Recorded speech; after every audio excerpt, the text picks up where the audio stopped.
What's up, YouTube? Welcome back. Today we have a new tool again to show you. This is the Milwaukee M12 Fuel Extended 3/8 ratchet.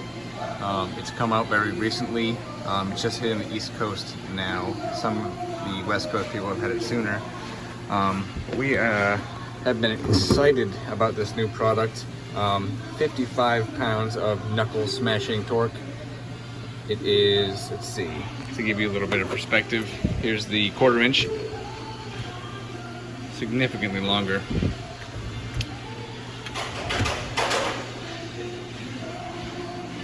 Oh yeah. It takes all of the M12 batteries despite the size. I've had this 1/4 inch now for, I would say, every bit of a year and a half, and I've been super happy with it. Battery life has been great. You know, it's been more than powerful enough. It will break pretty much any small fastener that I attempt to use it on.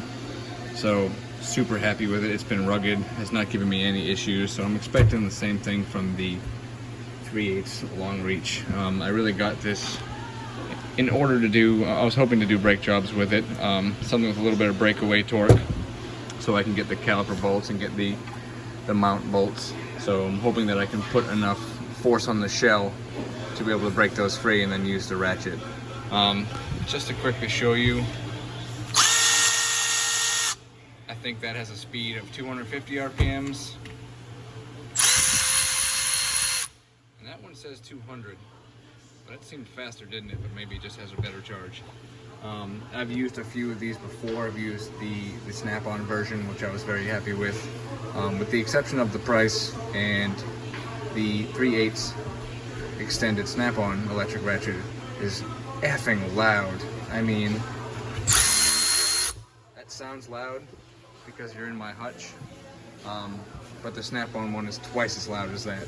So I'm hoping to do a little bit of field work with this tomorrow, do some bell housing bolts, break them free, do some brake jobs, break stuff like that free.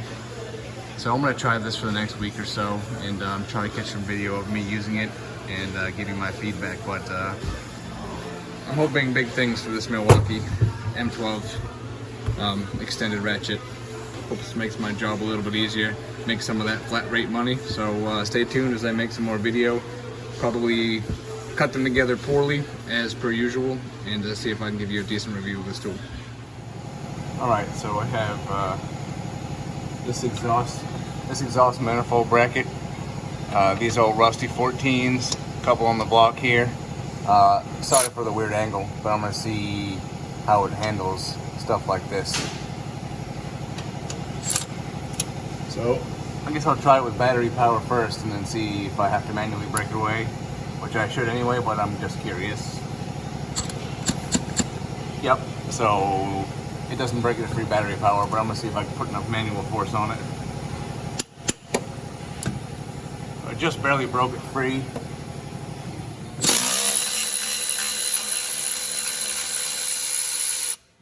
Bam.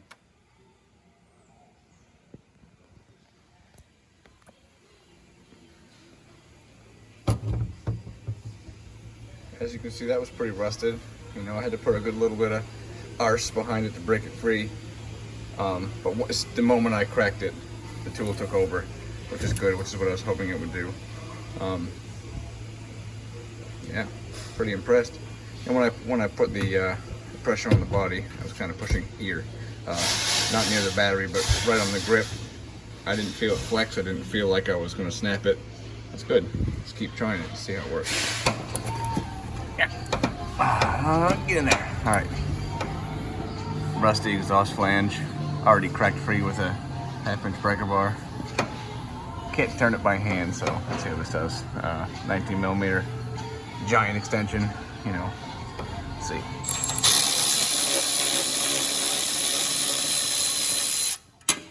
Oh yeah. Let's see if we can get that top one. Oh man. No worries. This thing's freaking sweet. Alright, so I've had some time to play with this Milwaukee extended 3/8, and I'm in love with it. I was able to do the entire engine swap job that I started in the beginning of the video. Does exhaust bracket bolts, lower ball joint bolts, exhaust manifold bolts, flywheel bolts, bell housing bolts, pretty much anything. I was finding any excuse to use it. I didn't feel at any point that me exerting force on the body was going to break it. I didn't feel that anything was weird. You know, it is a little bit heavy, but it is solid steel. But during my use, I wasn't complaining to myself like, damn, this thing's heavy. It really did a great job. So I did a full engine swap job with it. I was able to do air suspension on the back of an old truck with it. I was also able to do a Chevy manifold, the 5.3, and even get the tool back there to get those 10 millimeters. So even though it's rather bulky at the end, it actually got in there. It did its job. But here's what I want to show you why I'm ranting. Battery indicator, I did all that work. The rear suspension, the intake manifold, the engine swap, you know, and finding any excuse to do it. Just now getting to its last battery. Really stout battery. It had 2 full solid days of work, plus a little bit more on the same battery. Really impressive. The only thing I would say, and if Milwaukee you're listening, I would say maybe a new handle design, and not handle, what is this? A button. When you're trying to use it to break stuff away, I occasionally would grab it, and that's probably a pinch protection issue, although I will say when it's on loosen, it does a good job of stopping slamming your fingers into whatever you're working on. It catches it pretty quick and turns it off, so that's pretty cool. But maybe just a single button here instead of a huge lever. That's my really only negative thing about this tool. But if you're looking to get one of these, instead of spending $520 for the snap-on one, really look into this one. I think full truck price with a battery and a charger and a case was $480? Question mark? I don't know, 50 bucks cheaper, 2.25 days of battery, and all the reach you want. I like it. Buy more stuff from Milwaukee, I shall. Stop talking like Yoda, I should. Hey, one more thing. This is what I wanted to show you. This is the Chevy 5.3 manifold. And look at, I can get all the way back to those back bolts and drop stuff at the same time. How sweet is that? Hey guys, thanks for watching.